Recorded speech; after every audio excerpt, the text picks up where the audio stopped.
మన ముకుంద జ్యువెలరీలో republic sale flat 10% off 1VA అన్ని జ్యువెలరీ మీద నూతన బ్రాంచెస్ జూబ్లీ హిల్స్ వైజాగ్ లో అతి త్వరలో ప్రారంభం. కేంద్ర ప్రభుత్వం ప్రకటించిన పద్మ అవార్డుల్లో ఇద్దరు తెలుగు సీనియర్ నటులు చోటు దక్కించుకున్నారు. హాస్యంతోనే కాదు హృదయాల్ని బరువెక్కించే భావోద్వేగాలతో ఎన్నో పాత్రలకు ప్రాణం పోసిన నట కిరీటి రాజేంద్ర ప్రసాద్కు పద్మశ్రీ వరించింది. నటనతో పాటు అడుగుపెట్టిన ప్రతి రంగంలో జయభేరి మోగించిన మురళీమోహన్కు పద్మశ్రీ జైకొట్టింది. తెలుగు సినిమా హాస్యాన్ని హీరోయిజం స్థాయికి తీసుకెళ్లి తరాలుగా ప్రేక్షకుల్ని నవ్విస్తున్న రాజేంద్ర ప్రసాద్ను పద్మశ్రీ వరించింది. సామాన్యుడి నుంచి ప్రధాని వరకు ఆయన అభిమానుల్ని సంపాదించుకున్నారు. ఆ పేరు గుర్తొచ్చినా ఆయన రూపం కళ్ల ముందు మెదిలినా మొహంపై నవ్వు ప్రత్యక్షమయ్యేలా అలరించారు.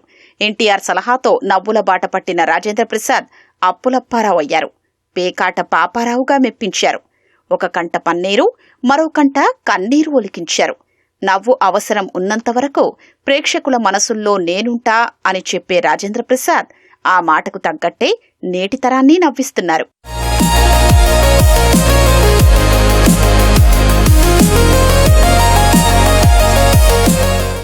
సినీ రంగంలో 50 ఏళ్లకు పైగా కొనసాగుతూ నాటి నేటి తరాలకు మధ్య ఓ వారధిలా నిలిచిన మురళీమోహన్ను పద్మశ్రీ వరించింది. క్రమశిక్షణ, కష్టపడి పనిచేయడం రెండింటినీ తన ఆయుధాలుగా మార్చుకుని అటు సినిమా, ఇటు వ్యాపార రంగాల్లోనూ ఎదిగారు మురళీమోహన్. తెరపైన ఆయన పోషించిన సాత్వికమైన పాత్రల్లాగే నిజ జీవితంలోనూ మెలుగుతూ అజాత శత్రువు అనిపించుకున్నారు. నటనలోనే కాకుండా తాను అడుగుపెట్టిన ప్రతి రంగంలోనూ జయభేరి మోగించారు.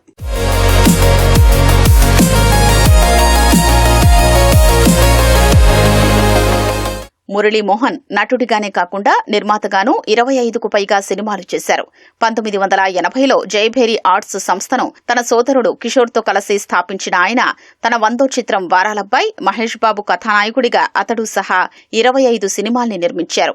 కథానాయకుడిగా శోభన్ బాబు సలహాతో రియల్ ఎస్టేట్ రంగంలోకి అడుగుపెట్టి అందులోనూ జయభేరి గ్రూప్ను ప్రత్యేకంగా నిలబెట్టారు. తెలుగుదేశం పార్టీలో చేరి క్రియాశీలకంగా వ్యవహరించిన ఆయన 2009లో ఎంపీగా ఓడిపోయినా 2014లో గెలిచారు. ప్రస్తుతం రాజకీయాలకు దూరంగా ఉంటున్నారు.